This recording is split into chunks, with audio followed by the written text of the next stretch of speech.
Here's my favorite story of the day. Have you seen this on the cover of the latest National Geographic? It is a treasure trove from the Dark Ages discovered in central England. The largest collection of Anglo-Saxon gold and silver ever found, buried under a farmer's field, apparently for more than 1,000 years. Who put it there? Caroline Alexander, the author of a new book from National Geographic, Lost Gold of the Dark Ages, is our guest. So this was discovered a couple of years back, Caroline. A guy's walking around with his metal detector. Apparently the British are big on metal detectors.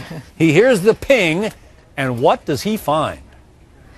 He finds what everybody dreams of, which is the glint of gold in sunlight. And then, according to his report, he bent down and the objects were virtually on the surface, the first of them, and he saw gold and garnets, beautifully worked, that had not seen the light of day for 1,300 years. And then he went back over 5 years and, over 5 days, and unearthed what turned out to be a hoard of very beautiful and very mysterious treasure.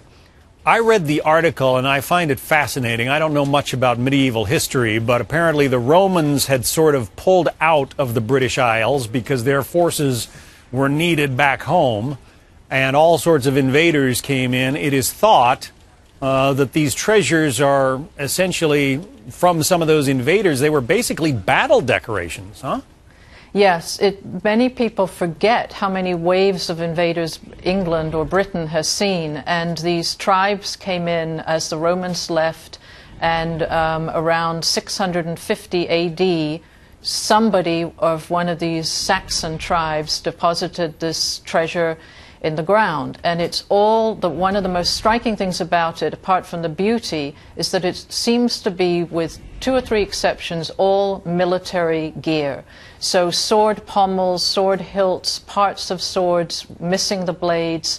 And this has led some people to believe, and I am one of them, that this is a ritual offering, meaning that there was some circumstance, maybe a victorious battle, where treasure was stripped and deposited as an offering to the gods. In other words, intentionally buried, not to be retrieved again. How much is it worth?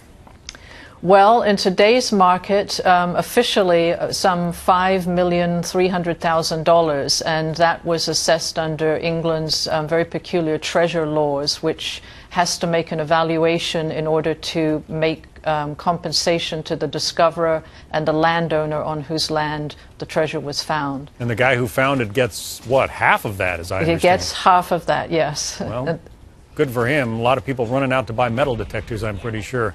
It's a big passion, yes, in England. There is the gentleman who found $5 million worth of 1,000-year-old artifacts buried in that farm field in England. Caroline, it's a fascinating story. Thanks for sharing it with us.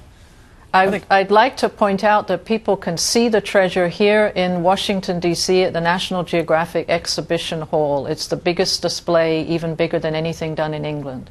I'm there. We'll be right back. Caroline, thank you. Thank you.